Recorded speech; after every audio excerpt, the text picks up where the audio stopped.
John's Gill, Exposition of the entire Bible. Genesis chapter 4. Genesis 4:1. Introduction to Genesis 4. In this chapter, an account is given of the two eldest children of Adam and Eve, their names and calling.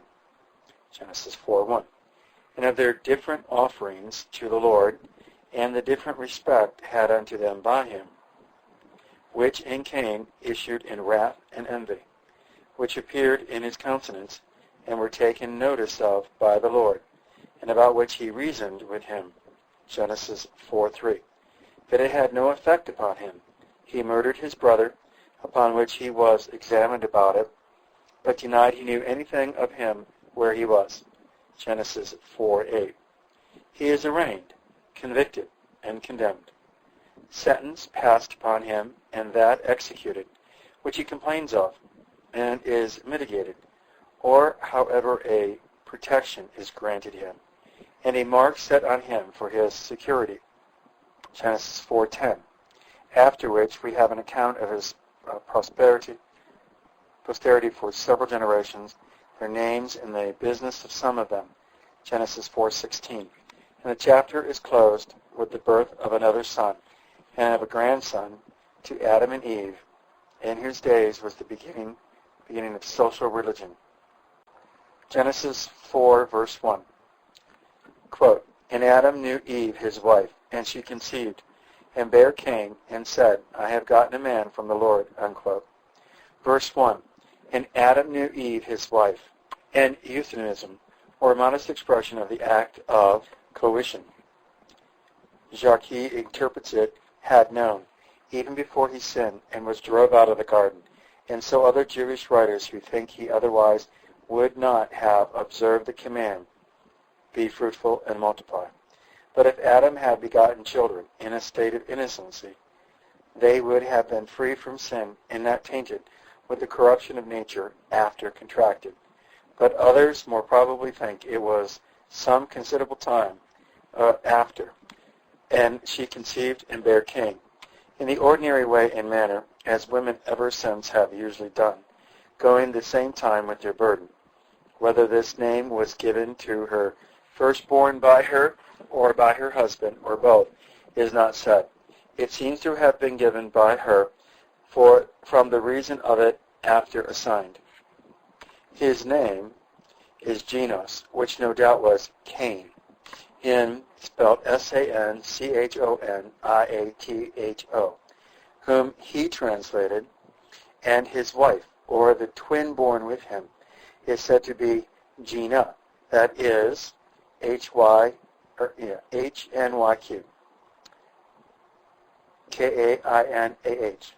The Arabs call her C-H-I-M-I-A-H, and the Jewish writers K-A-L-M-E-N-A-H, who are generally of opinion that with Cain and Abel were born twin sisters, which became their wives. And said, that is, Eve said upon the birth of her firstborn, I have gotten a man from the Lord, as a gift and blessing from him, as children are, or by him, by his favor and goodwill, and through his blessing upon her, causing her to conceive and bear, and bring forth a son.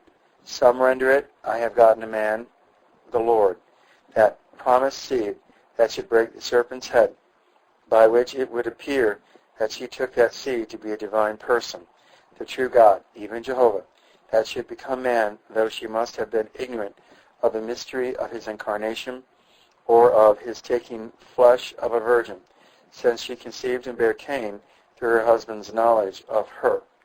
However, having embittered this notion, it is no wonder she should call him Cain, a possessor or inheritance, since, had this been the case, she had got a goodly one indeed, but in this she was sadly mistaken.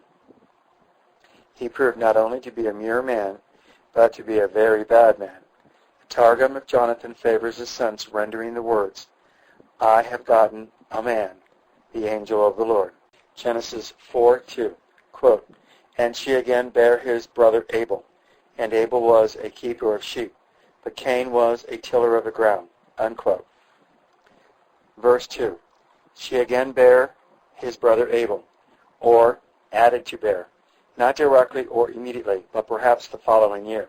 Though some have thought, because no mention is made of her conceiving again, that she brought forth Abel at the same time she did Cain, or that a birth of the one immediately followed upon that of the other. And it is the common opinion of the Jews that with Abel, as with Cain, was born a twin sister, whom the Arabic writers called Elibuda. The name of Abel, or rather Hebel, signifies not mourning, as Josephus observes, but vanity. Eve not making that account of him as she did of Cain, or perhaps because by this time she became sensible of her mistake in him, or had met with something which convinced her that all earthly enjoyments were vanity, or by a spirit of prophecy foresaw what would befall this her second son, that he should be very early deprived of his life in a violent manner. And Abel was a keeper of sheep, a calling which he either chose himself or his father put him to and gave him. For though he and his brother were born to a large estate, being the heirs of Adam, the Lord of the whole earth, yet they were not brought up in idleness, but in useful and laborious employments. But Cain was a tiller of the ground, of the same occupation his father was, and he being the firstborn, was brought up in the same business, and might be a reason why he was put into it. Genesis 4:3, quote, "And in process of time it came to pass that Cain brought of the fruit of the ground an offering unto the Lord," unquote. And in process of time it came to pass, or at the end of days, which some understand of the end of 7 days, at the end of the week, or on the seventh day, which they suppose to be the Sabbath day. These sons of Adam brought their offerings to the Lord, but this proceeds upon a hypothesis not sufficiently established that the seventh-day Sabbath was now appointed to be observed in a religious way. Rather, according to Eben Ezra, it was at the end of the year. So, after days in Judges 11:4 is meant after a year, in which we there render, as here, in process of time. That might be after harvest, after the fruits of the earth were gathered in, and so a proper season to bring an offering to the Lord in gratitude for the plenty of good things that had been favored with, as in latter times, with the Israelites. There was a feast for the ingathering of the fruits of the earth. Exodus 23, verse 16. The Targum of Jonathan fixes this time to be the 14th of Nisan, as if it was the time of the Passover, a feast instituted 2,000 years after this time, or thereabout, and very stupidly one of the Jewish writers observes that the night of the feast of the Passover came, and Adam said to his sons, on this night the Israelites will bring the offerings of the Passovers. Offer ye also before your Creator. That Cain brought of the fruit of the ground an offering unto the Lord, corn, herbs, seeds, etc. The Targum of Jonathan says it was flaxseed, so Jarkin makes mention of it, Agadah, or Exposition, which gives the same sense. And another of their writers observes that Cain brought what was left of his food, or light and trifling things, flax, or hemp seed. This he brought either to his father, or some think, being priest in his family, or rather he brought and offered it himself at the place appointed for religious worship and for sacrifices. So Eben Ezra, he brought it to the place fixed for his oratory. It was highly probable it was at the east of the entrance of the Garden of Eden, where the Shekinah, or the divine magistrate, was and appeared in some remarkable manner. Genesis 4:4, quote, "And Abel he also brought of the firstlings of his flock, and of the fat thereof. And the Lord had respect unto Abel and to his offering," unquote. And Abel he also brought the firstlings of his flock. As he was a shepherd, his flock consisted of sheep, and of the firstlings of these, the lambs that were brought forth, he presented as an offering to the Lord and which were afterwards frequently used in sacrifice, and were a proper type of Christ, Jehovah's firstborn, the Lamb of God that takes away the sin of the world, a lamb without spot and blemish, fitly signified by one for his innocency, harmlessness, and meekness, and the fat thereof, which is to be understood either of the fat properly, which in latter time was claimed by the Lord as his own, Leviticus 3:16, or of the fattest of his flock, the best lambs he had, the fattest and plumpest, and which were most free from defects and blemishes, not the torn, not the lame, nor sick, but that which was perfect and without spot. For God is to be served with the best we have.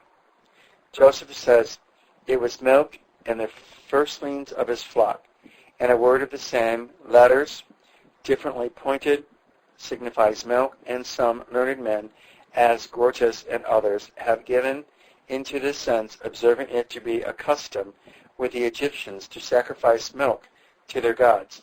But the word, as here pointed, is never used for milk, nor were such sacrifices ever used by the people of God. An Abel's sacrifice is called by the apostle, Yusik, a slain sacrifice, as Heidegger observes. And the Lord had respect to Abel and to his offering, as being what he had designed and appointed to be used for sacrifice in future time, and as being a suitable type and emblem of the Messiah and his sacrifice, and especially as being offered up by faith in a view to the sacrifice of Christ, which is of a sweet-smelling savor to God, and by which sin only is atoned and satisfied, for see Hebrews 11:4. God looked at his sacrifice with a smiling countenance, took and expressed delight, well-pleasedness, and satisfaction in it, and he first accepted of his person as considered in Christ his well-beloved Son, and then his offering in virtue of his sacrifice, and this respect and acceptancy might be signified by some visible sign or token, and particularly by the descent of fire from heaven upon it, as was the token of acceptancy in later times, Leviticus 9:24.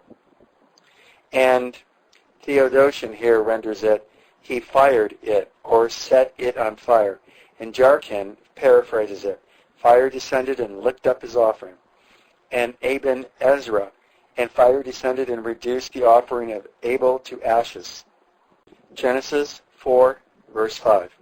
Quote, but unto Cain and to his offering he had not respect, and Cain was very wroth, and his countenance fell. Unquote. But unto Cain and his offering he had not respect, not because of the matter of it, as some have thought, but because it was not offered in faith and sincerity, but in a formal and hypocritical manner, without any regard to the Messiah and his sacrifice, and without any view to the glory of God. No notice was taken, no reprobation was given of it by the above token, or any other, so that it was manifest to Cain himself that God did not approve of it, or was well pleased with it, as with his brothers. And Cain was very wroth with God, to whom he offered it, because he did not accept of it, and with his brother, because he and his sacrifice were preferred to him and his. And his countenance fell. The briskness and cheerfulness of his countenance went off, and he looked dejected, and instead of lifting up his face towards heaven, he looked with a down look to the earth. He looked churlish, morose, and sudden, ill-natured, full of malice and revenge, and as if he was studying which way to vent it, he knit his brows and gnashed his teeth, put on a surly countenance, and there might be seen in his face all the signs, not only of grief and disappointment, but of rage and fury, though some interpreted of shame and confusion.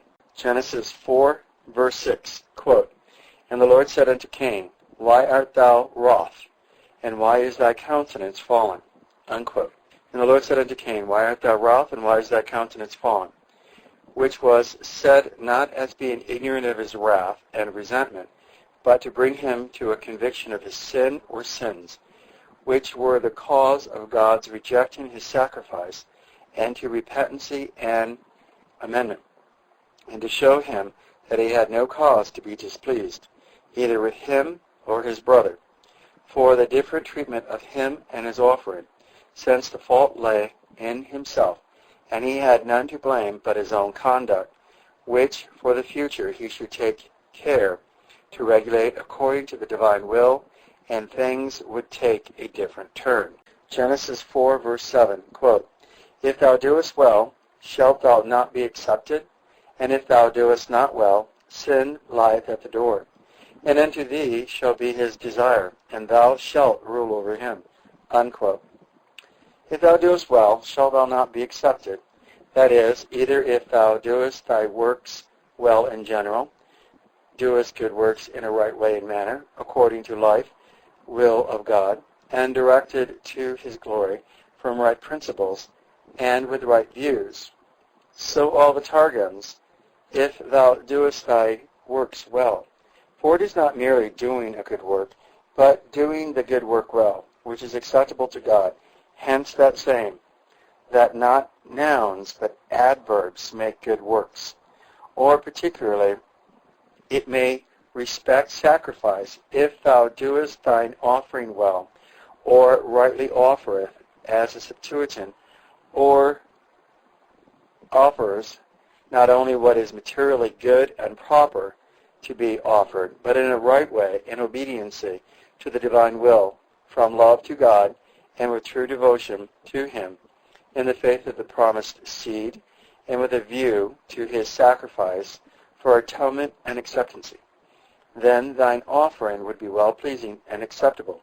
Some render the latter part of a clause, which is but one word in the original text. There will be a lifting up, either of the countenance of the offerer, and so if Cain had done well, his countenance would not have fallen, but have been lifted up and cheerful as before, or of sin, which is the pardon of it, and is often expressed by taking and lifting it up and bearing it away, and so of easing a man of it as of a burden. And in this sense, all the Targums take it, which paraphrase it, "It or thy sins shall be forgiven thee. And if thou doest not well, sin lieth at the door. If thou doest not do good works, nor offer an offering as it should be offered, sin lieth at the door of conscience, and as soon as that is awakened and opened, it will enter in and make sad work there, as it afterwards did." Genesis 4:13.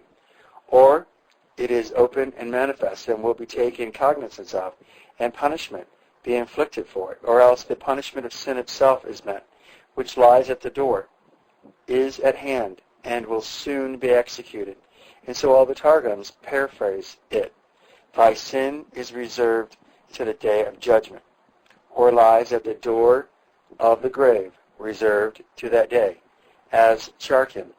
Some render the word a sin offering, as it sometimes signifies. And then the sense is that though he had sinned and had done amiss in offering, he had offered nevertheless. There was a propitiatory sacrifice for sin provided, which was at hand and would soon be offered, so that he had no need to be dejected, or his countenance to fall. For if he looked to that sacrifice by faith, he would find pardon and acceptancy. But the former sense is best. And unto thee shall be his desire, or its desire, as some understanding it of sin lying at the door, whose desire was to get in and entice and persuade him to that which was evil, and prevail and rule over him. The Targum of Jonathan and that of Jerusalem paraphrase it of sin, but to another sense.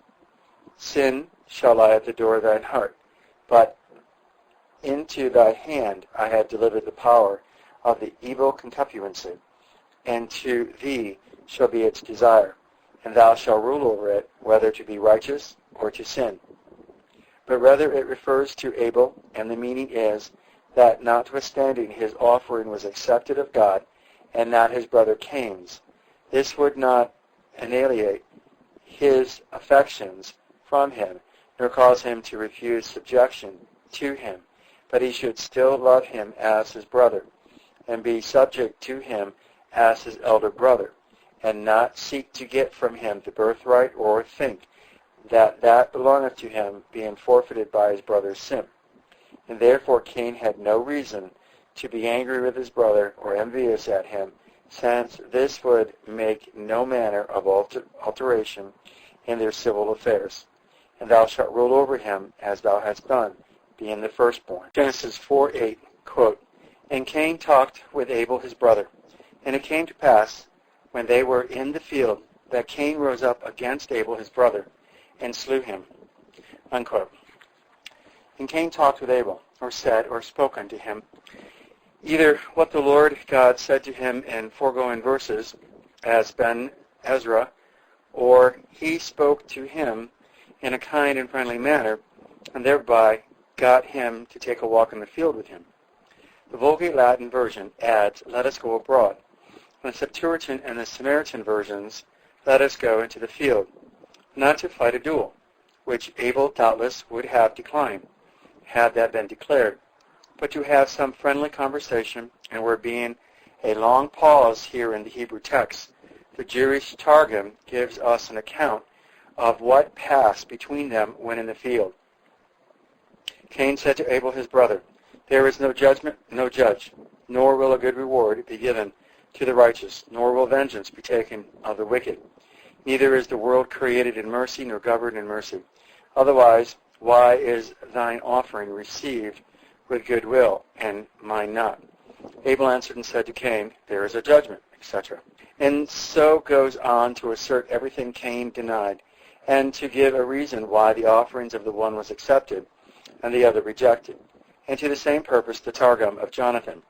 And it came to pass, when they were in the field alone, and at a distance from their parents or from any town or city, if anyone were now built, if any were, as some think there were, and out of sight of any person that might come and interpose and rescue, about a mile from Damascus in a valley, yet on the side of a hill are now shown the place, nor the house on it, where Cain slew Abel. And so Mr. Mondrell speaks of a high hill near Damascus, reported to be the same they offered their sacrifice on, and Cain slew his brother, and also of another hill at some distance from Damascus, and an ancient structure on it, supposed to be the tomb of Abel. That Cain rose up against Abel his brother and slew him, in a furious manner assaulted him, without any provocation, and took away his life, by some instrument or other perhaps, that was used in husbandry, which might be in the field where they were. The Targum of Jonathan is, he fixed a stone in his forehead and slew him. And so the Jews say, elsewhere our poet says, he smote him in the breast with a stone, into the midriff or diaphragm. It must be by some means or other by which his blood was shed. But it is not material to inquire what the instrument was, as Eben Ezra observes, since though there might be swords, yet there were stones and clubs enough, as he takes notice, and there must be even instruments for agriculture, one of which might be taken up as being at hand, with which the execution might be made. The Jewish writer says Abel was 100 years old when he was slain, and some of them made Abel to be the first aggressor. They say that Abel rose up against him and threw him to the ground, and afterwards Cain rose up and slew him. However, this was not likely the case. Genesis 4, verse 9, quote, And the Lord said unto Cain, Where is Abel thy brother? And he said, I know not. Am I my brother's keeper? Unquote. And the Lord said unto Cain, Where is Abel thy brother? Perhaps this was said to him the next time he came to offer. He, not being with him, this question is put, not as being ignorant where he was, but in order to bring Cain to a conviction and confession of his sin, to touch his conscience with it, and fill it with remorse for it, and for the aggravation of it. Observes the relation of Abel to him his brother. And he said, I know not, which was a downright lie, for he must know where he had laid him or left him. This shows him to be under the influence of Satan, who was a liar and the father of lies, as well as a murderer from the beginning, and that he was so blinded by him as to forget whom he was speaking to, that he was the omniscient God and knew the wickedness he had done, and the falsehood he now delivered. and was capable of confronting him with both and of inflicting just punishment on him. Am I my brother's keeper? Which was very ceteris and impotently spoken. It is not only put by way of interrogation, but by admiration, that Jarkin observes, as wondering at it, that God should put such a question to him, since he knew he had not the charge of his brother, and his brother was at age to take care of himself. And if not, it rather belonged to God and his providence to take care of him, and not to him. So hardened was he in his iniquity, he had stretched out his hand against his brother, and now he stretched it out against God, and ran upon him, even on the thick bosses of his buckler.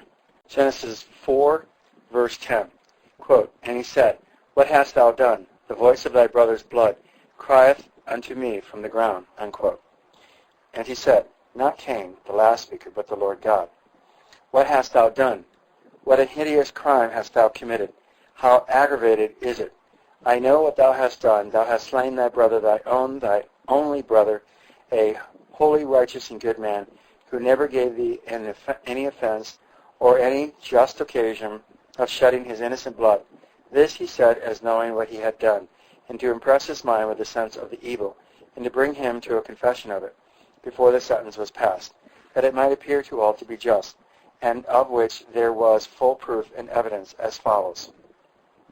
The voice of thy brother's blood crieth unto me from the ground, where it was split, and it in which it was covered and hid, and where perhaps Cain had buried his body, that it might not be seen and the murder not discovered. But God saw what was done, and the voice of innocent blood came into his ears and cried for vengeance at his hands.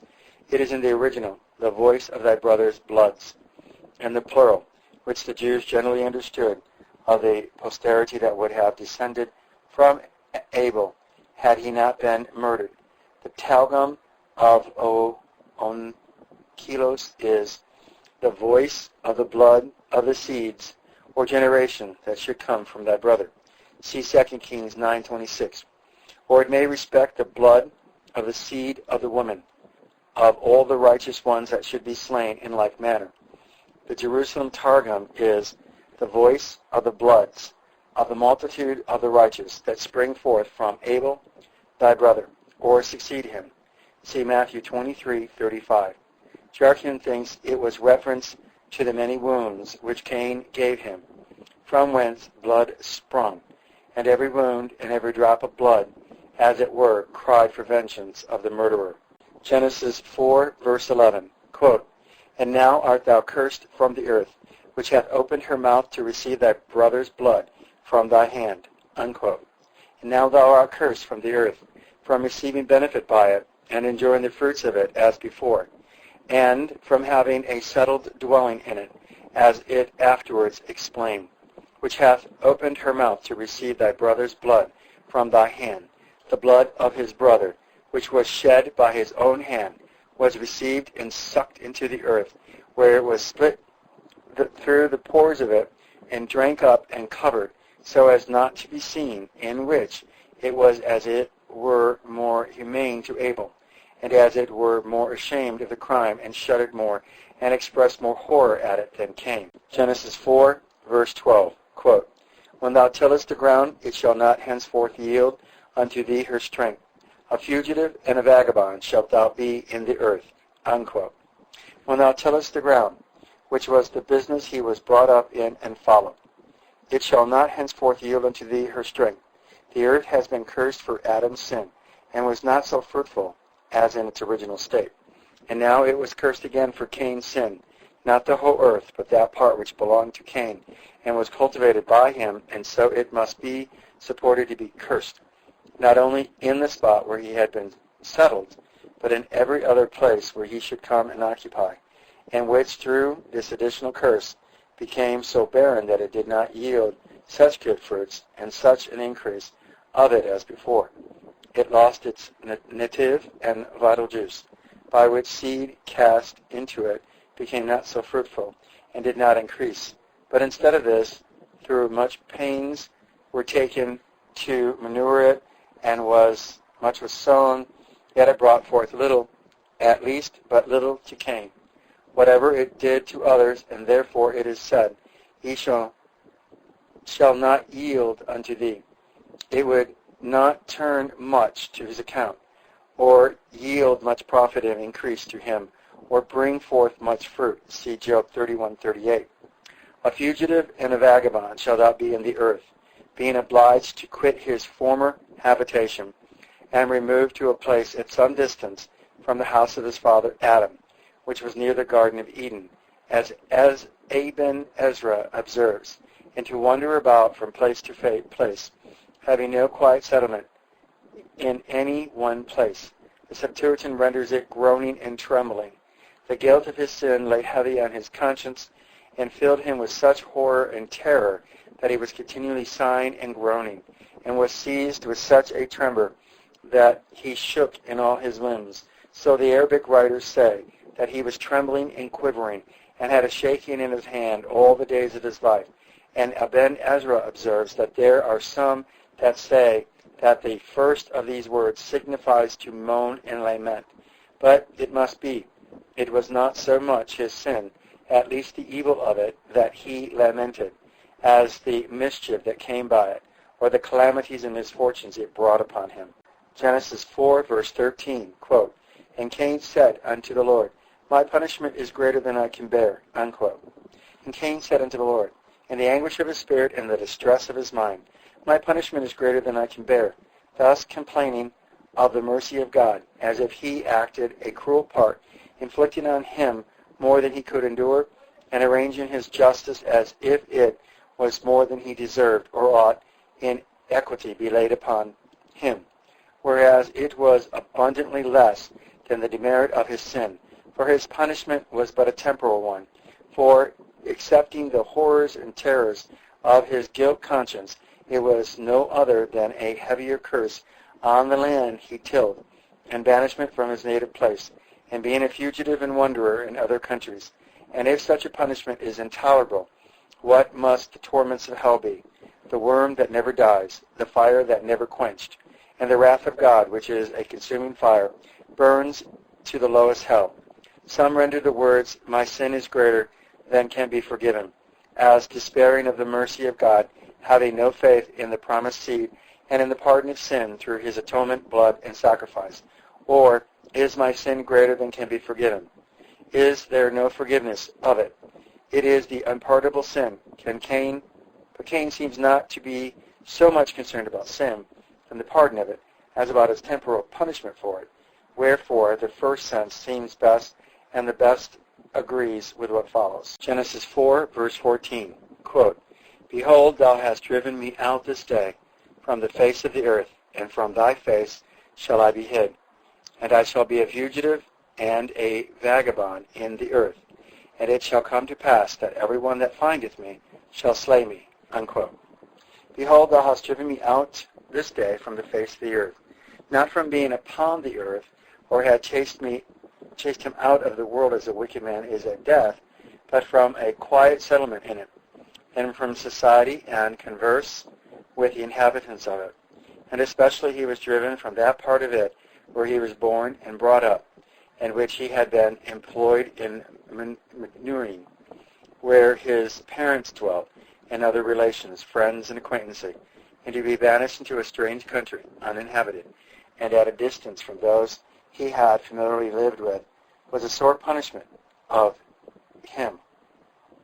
And from thy face shall I be hid, not from his omniscience or omnipresence, for there is no such thing as being hid from the all-seeing eye of God, or flying from his presence, which is everywhere, but from his favor and goodwill, and the outward tokens of it, as well as from the place where his Shekinah, or divine majesty was, and which was the place of public worship, and where good men met and worshiped God, and offered sacrifice to him, and from the place of divine worship and the ordinances of it, and the church of God and communion with it. An hypocrite does not choose to be debarred. And I shall be a fugitive and a vagabond in the earth, as was threatened him. And it shall come to pass that everyone that findeth me shall slay me. That is, someone the first that should meet him, for he could be slain by no one. No odious he knew he should be to everyone, being under such marks of divine displeasure, that his life would be in danger by whomsoever he should be found, and this being near 130 years after the creation of man. See Genesis 4:25 and Genesis 5:3.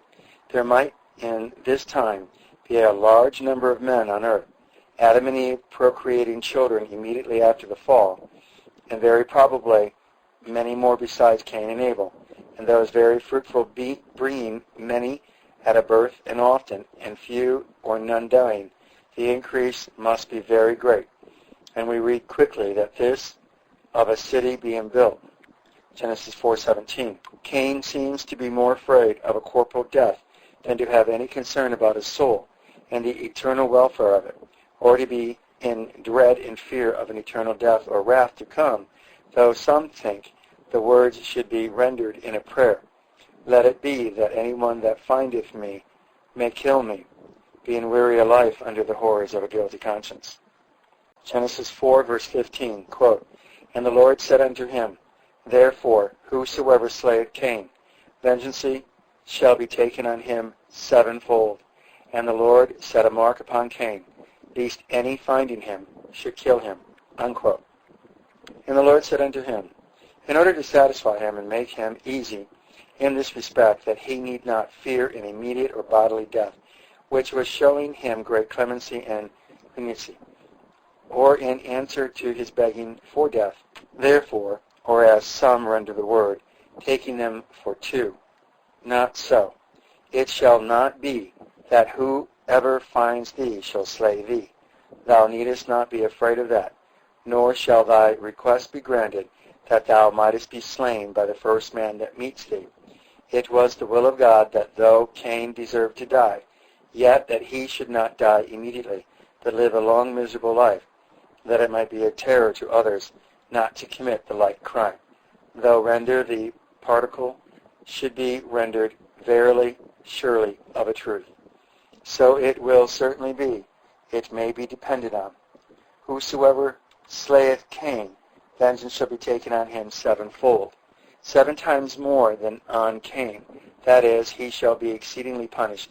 Vengeance shall be taken on him in a very visible manner, to a very great degree. The Targums of Onkelos and Jonathan are, unto and through 7 generations. The meaning of which is that the slayer of Cain should not only be punished in his own person, but in his posterity, even unto 7 generations, and not as Jarkin and Aben Ezra interpret it, that God deferred his vengeance on Cain unto 7 generations, and that the end of them took vengeance on him by Lamech, one of his own posterity, by which he is supposed, that Jewish writer, to be slain. And the Lord set a mark upon Cain, about which there is a variety of sentiments. Some say it was a horn in his forehead, others a leprosy on his face, others a wild, ghastly look, others a shaking and trembling in all his limbs, and others there was an earthquake wherever he stepped, and others will have it that the dog which guarded Abel's flock was given him to accompany him in his travels, by which sign it might be known that he was not to be attacked, or to direct him from taking any dangerous road. Some say it was a letter imprinted on his forehead, either taken out of the great and glorious name of God, as the Targum of Jonathan, or out of his own name, as Jarkin. Others the mark or sign of the covenant of circumcision. But as the word is often used for a sign or miracle, perhaps the better rendering and sense of the word may be, and the Lord put, or gave a sign. That is, he wrought a miracle before him, to assure him that whoever found him should not kill him, so that this was not a mark or sign to others, to direct and point out to them they should not kill him, or to deter them from it, but it was a sign or miracle confirming him in this, that no one should kill him, agreeably to which is the note of Aben Ezra. It is right in my eyes that God made a sign or wrought a miracle for him until he believed, by which he was assured that his life would be secure, go where he would, even that no one should strike him, as the word is, much less kill him. Genesis 4, verse 16, quote, "And Cain went out from the presence of the Lord and dwelt in the land of Nod, on the east of Eden," unquote. And Cain went out from the presence of the Lord, either from the place where the Lord was talking with him, or from the place where his glorious majesty usually resided, where was some visible token of his presence, some stream of light and glory which showed him to be there, and which was at the east of the Garden of Eden, from whence Cain was obliged to go, not being suffered to appear any more before God or among his worshippers. There was a place near Tripoli in Syria, near where Mount Lebanon ends, called the face of God, that made mention of by Polybus and Strabo, and was near those parts were some part of the Garden of Eden, and it is possible might have its name from some tradition that this was the place where the face of God was seen, or his presence enjoyed by our first parents after their rejection from Eden, and from whence Cain went forth, and dwelt in the land of Nod, so called not before he went there, but from his wandering up and down in it, continuing in no one place in it, as well as his mind was restless and uneasy. Jarkian mentions another reason of its name, that in every place where he went, the earth shook under him, and men said, "Depart from him, this is he that slew his brother." Of the east of Eden, further east from the place where his father Adam and his other children dwelt, not being allowed to continue any longer with them or converse with them after he had been guilty of so horrible a crime. Genesis 4:17, quote, "And Cain knew his wife, and she conceived, and bare Enoch. And he builded a city, and called the name of the city after the name of his son, Enoch," unquote. And Cain knew his wife. Who this woman was is not certain, nor whether it was his first wife or not, whether his sister or one that descended from Adam by another of his sons, since this was about 130 years of the creation. At first, indeed, Cain could marry no one than his sister, but whether he married Abel's twin sister or his own twin sister is disputed. The Jews say that Cain's twin sister was not a beautiful woman, and therefore he said, "I will kill my brother and take his wife." On the other hand, the Arabic writers say that Adam would have had Cain married Abel's twin sister, whom they call Awin, and Abel have married Cain's twin sister, whom they called Ezron, Azron. But Cain would not, because his own sister was the handsomest, and this they take to be the occasion of the quarrel, which issued in the murder of Abel. And she conceived and bare Enoch, which signifies trained up, not in the true religion and in the ways of God and godliness, but one of this name descending from Seth was, who is said to walk with God, but in the practices of his father Cain, and in a wicked course of life. And he builded a city for a settlement on earth, thinking of nothing but this world and the things of it, or to secure himself from being slain by men, or it may be for his amusement, to divert his thoughts from the melancholy scene always presented to his mind. By being thus employed, and his posterity growing numerous, he took this method to keep them together, and that they might be able to defend themselves from the assaults of others. Some render the words, "he was building a city," as if he did not live to finish it, but it looks as if it was finished by him by what follows, "and called the name of his city after the name of his son Enoch," but not after his own name, which was odious and infamous, but after his son's name, to show his affection to him, and that his name might be continued in ages to come. See Psalms 49, verse 11. This was the first city that was built, and we read of Sir Walter Riley conjectures that the Hinoki of Pini and other writers took their name from the city of Hinok and from the country where it stood, when it was repeopled after the flood, since these people were due east from the Garden of Eden. For Cain to marry his sister or other close relations was not harmful as it is today. There would be few, if any, genetic disorders at this time. However, as time passed and the human race accumulated more and more genetic defects, so by the time of Moses, the laws against incest, as given in Leviticus 18:1, were necessary. These laws helped prevent deformed children. Genesis 4, verse 18, quote, "And unto Enoch was born Irad, and Irad begat Mehujael, and Mehujael begat Mesisrael, and Mesisrael begat Lamech," unquote. "And unto Enoch was born Irad." But of neither of them is any other mention made, either in sacred or profane history, nor is it said how old Enoch was when Irad was born, nor how long he lived after, as is recorded of Adam, Seth, and their posterity. And Irad begat Mehujael, and Mehujael begat Mesisrael, of whom also we have no other account, and Mesisrael begat Lamech. And it seems, for the sake of Lamech, that the genealogy of Cain's posterity is described and carried down thus far, some things being to be taken notice of concerning him.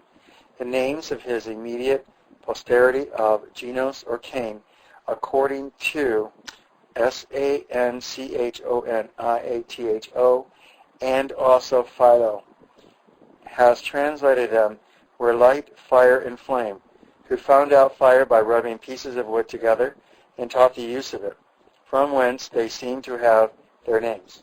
They begot sons that exceeded others in bulk and height, whose names were given to the mountains they first possessed, and from them were also called Cassius, Libanus, Antilabanus, and Brothi, and of them were begotten Memoris and Hypersenus, so called by their mothers, women who without shame lay with everyone they could meet with. And these again, Agrius and Halius, the inventor of fishing and hunting. And these seem to answer to the generations from Cain to Lamech. And it is no wonder Moses should take no more notice of such a set of men, which according to their own historian deserve but little regard. Genesis 4, verse 19, quote, "And Lamech took unto him 2 wives, the name of the one Ada, and the name of the other Zillah," unquote. "And Lamech took unto him 2 wives. He was the first we read of that introduced polygamy, contrary to the first institution of marriage, whereby only one man and one woman were to be joined together and become one flesh." Genesis 2:24. This evil practice, though it began in the race of wicked Cain, was in later ages followed by some among the people of God, which was contrived because of the hardness of their hearts. Otherwise it was not so from the beginning. This was the first instance of it known. Jarkin says it was the way of the generation before the flood to have one wife for procreation of children, and the other for carnal pleasure. The latter drank a cup of sterility, that she might be barren and was adorned as a bride, and lived delicately. And the other was used roughly and mourned like a widow. But at this instance it does not appear, for these both bore children to Lamech. The name of the one was Ada, and the name of the other Zillah. Whose daughters they were cannot be said, no doubt of the race of Cain. The name of the one signifies an ornament or beauty, and might seem to answer to the account Jarkin gives of the wife for pleasure, if there were any foundation for it, and the other signifies a shadow, being continually under the shadow of her husband. Genesis 4, verse 20, quote, "And Ada bare Jabal. He was the father of such as dwell in tents, and of such as have cattle," unquote. And Adar bare Jabal. According to Hilaris, this name and Jabal and Tubal, after mentioned, all signify a river. Why Lamech should call all his sons by names signifying the same thing is not easy to say. He was the father of such as dwell in tents, and of such as have cattle. Not in a proper sense the father of them, though his posterity might suggest him in the same business, but he was the first author and inventor of tents or movable habitations, which could be carried from place to place for the conveniency of pasturage for cattle. He was not the first that had cattle in his possession. or that first fed and kept them. For Abel, the son of Adam, was a keeper of sheep, but he was the first that found out the use of tents and the pitching of them to abide in at proper places, so long as the pasturage lasted, and then to remove elsewhere, as we find in latter times the patriarchs Abraham, Isaac, and Jacob did, and as the nomads among the Arabs, and he retained the same method of keeping cattle to this day. And so the words may be rendered according to Bochart and Nolidus. He was the father of such that dwell in tents with cattle. Genesis 4, verse 21. And his brother's name was Jubal. He was the father of all such as handle the harp and organ. Unquote. And his brother's name was Jubal. This was another son of Lamech by Ada, and his name differs only in one letter from his brother's. He was the father of all such that handle the harp and organ. He was the inventor of instrumental music, both of string instruments such as were touched by the fingers or struck with a quill as the harp, and of wind instruments such as were blown as the organ, which seems not to be the same weak also, being a late invention, but, however, a pleasant instrument, as its name signifies. Jubal is thought by some to be the same with Apollo, to whom the Greeks the invention of the harp is ascribed, and some have been of opinion that your Jubilee trumpet was so called from Jubal. Leviticus 25, verse 9. Sanchanathro makes Chrysler or Vulcan the same with Tubal-Cain, the brother of Jubal, to exercise himself in eloquence, songs, and divination, confounding or mistaking the employment of the two brothers. The Arabs have such a notion of the Canaanites being the inventors of music that they commonly call a singing girl Canaha, and the Arabic writers make Jubal to be the first inventor of music, and that the beasts and the birds gather together to hear him, the same that is said of Orpheus. Genesis 4, verse 22. And Zillah, she also bare Tubal-Cain, an instructor of every artificer in brass and iron, and the sister of Tubal-Cain was Naamah. Unquote. And Zillah also bare Tubal-Cain, thought by many to be the same with Vulcan, his name and business agreeing, for the names are near in sound. Tubal-Cain may easily pass into Vulcan, and who with the heathens was the god of the smiths and the maker of junipers, thunderbolts, as this was an artificer in iron and brass, as follows. His name is compounded of two words, the latter of which was no doubt put into his name in memory of Cain, his great ancestor. The former, Jophius, reads Thobel, Thodel, and says of him that he excelled in strength and had great skill in military affairs. An instructor of every artificer in brass and iron, he taught men the way of melting metals and of making armor and weapons of war and other instruments for various uses out of them. And he seems to be the same with the Chrysler of Sanchanathra, for he says of them, Agrius and Helius were begotten two brothers, the inventors of iron and of working of it. One of these, called Chrysler, is said to be Vulcan, and Chrysler, as Botarda seems rightly to conjecture, is Choresh-ur, a worker in fire, that by means of fire melted metals and cast them into different forms and for different uses. And one of these words is used in the text of Tubal-Cain. And so according to Diodius Siculus, Vulcan signifies fire and was not only the inventor of fire, but he says he was the inventor of all works in iron, brass, gold, and silver, and of all other things wrought by fire, and of all other uses of fire, both by artificers and all other men, and therefore he was called by all fire. Clement of Alexandria ascribes the invention of brass and iron to the Idaeans, or priest of Cybele in Cyprus, and so Sophocles in Strabo. The sister of Tubal-Cain was Naamah, whose name signifies pleasant, fair, and beautiful, and is thought by some to be the Venus of the heathens. The Arabic writers say she was a most beautiful woman found out colors and painting, and by others Minerva. And Joseph says, she excelled in the knowledge of divine things, and Minerva is the Greek called Ni-man-om.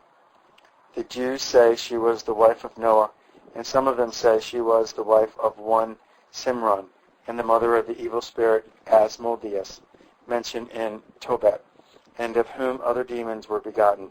The Targum of Jonathan adds, she was the mistress of lamentation and songs. But our Bishop Cumberland conjectures that she was the wife of Ham, was with him in the ark, and after the flood was the means of leading him into idolatry, which led him to this conjecture was that he observed in Plutarch, and the wife of Cronus.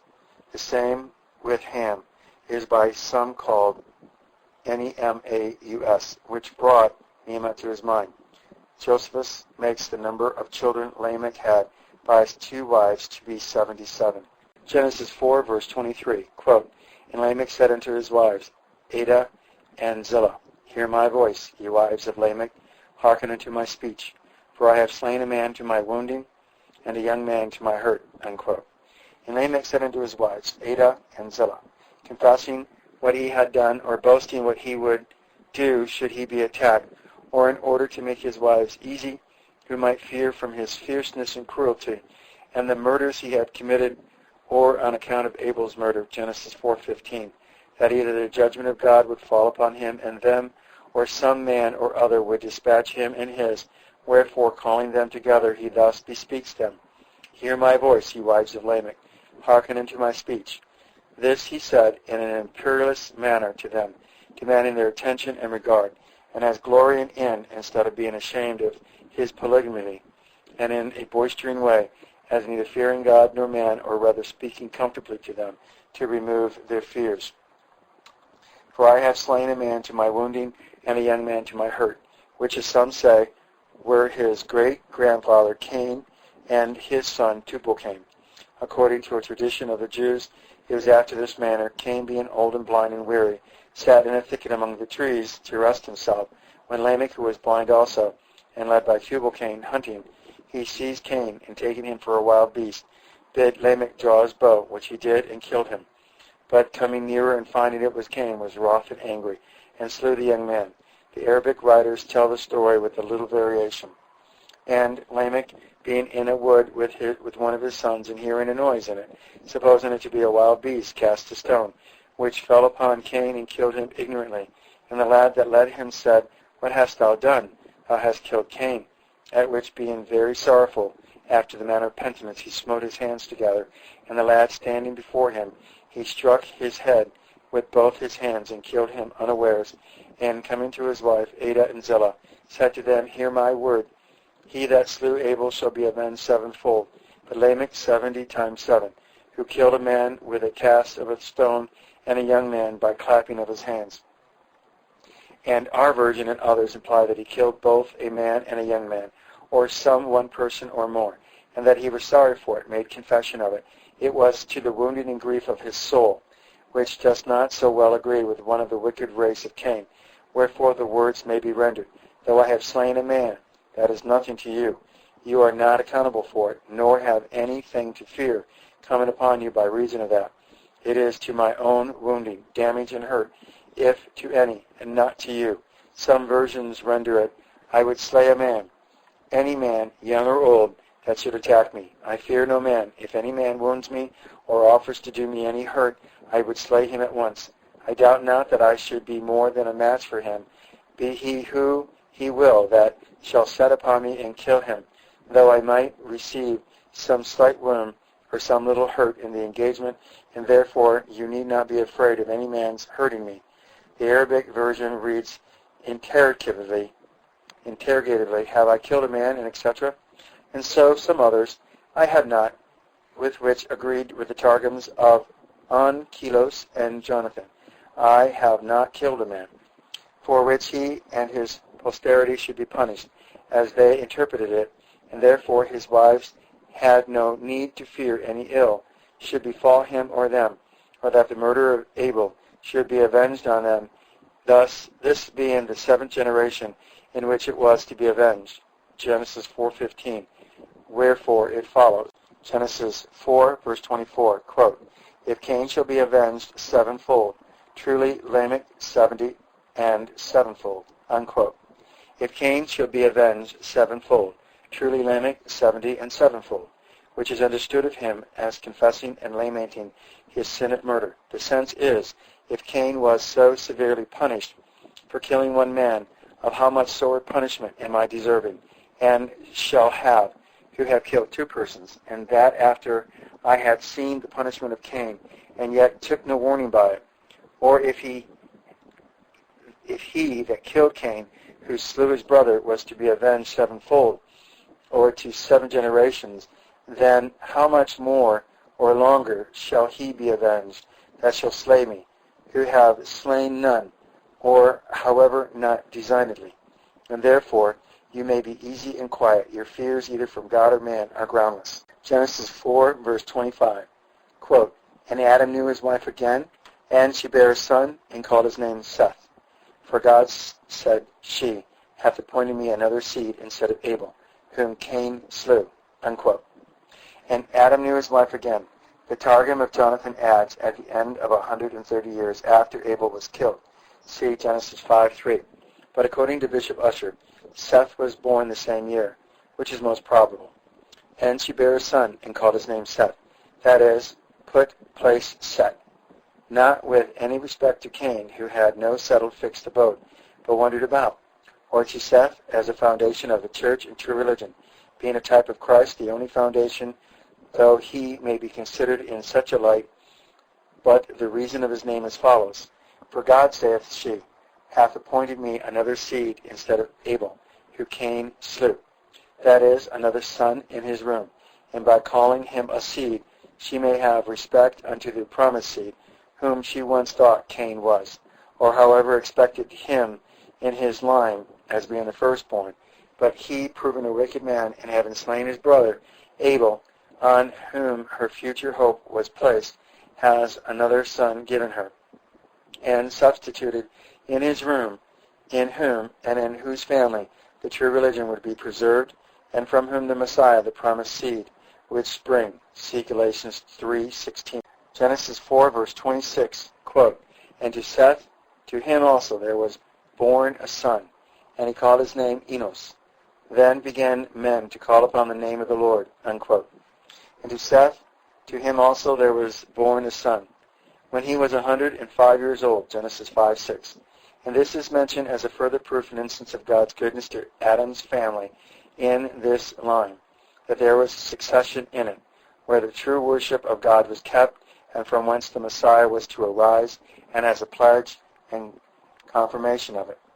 And he called his name Enos, which is generally interpreted, a weak, feeble, frail, mortal, miserable man, which Seth, being sensible of, and observing the sorrows of human life, and especially an increase of them among good men, through the growing corruption of the age, gave this name to his son, though it may be observed that the derivation of this name may be from the Arabic word anos, A-N-A-S, to be sociable and familiar, man being a sociable creature, not only in civil but in religious things, and so a reason of the name may be taken from what follows. Then began men to call upon the name of the Lord, not but that Adam and Abel and all good men had called upon the name of the Lord and prayed to him or worshipped him before this time personally, and in their families. But now the families of good men, being larger and more numerous, they joined together in social and public worship, or since it may be thought there were public assemblies for worship service, religious worship before this time, though it may be they had been neglected and now were revived with more zeal and vigor, seeing the Canaanites incorporating themselves and joining families together and building cities and carrying on their civil and religious affairs among themselves. They also formed themselves into distinct bodies, and not only separated from them, but called themselves by a different name. For so the words may be rendered. Then began men to call themselves, or to be called by the name of the Lord, the sons of God as distinct from the sons of men, which distinction may be observed in Genesis 6:2. and has been retained more or less ever since. Some choose to translate the words, then begin men to call in the name of the Lord.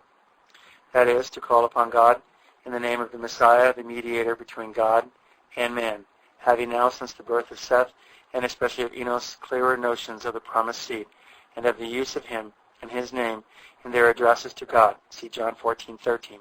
The Jews give a very different sense of these words. The Targum of Onkelos is, then in his days, the children of men, ceasing from praying in the name of the Lord. And the Targum of Jonathan is, this was the age, in the days, of which they began to err, and they themselves made idols, and surnamed their idols by the name of the word of the Lord, in which agrees the note of Charki. Then they began to call the names of men and the names of herbs by the name of the blessed God to make idols of them. And some of them say particularly that Enos himself erred and fell into idolatry, and was the first inventor of images, by the mediation of which men prayed to God. But all this seems to be without foundation and injurious to the character of this antediluvian patriarch. Nor does it appear that idolatry obtained in the posterity of Seth or among the people of God so early. Nor is such an account agreeable to the history which Moses is giving of the family of Seth in opposition to that of Cain, wherefore one or other of the former senses is best.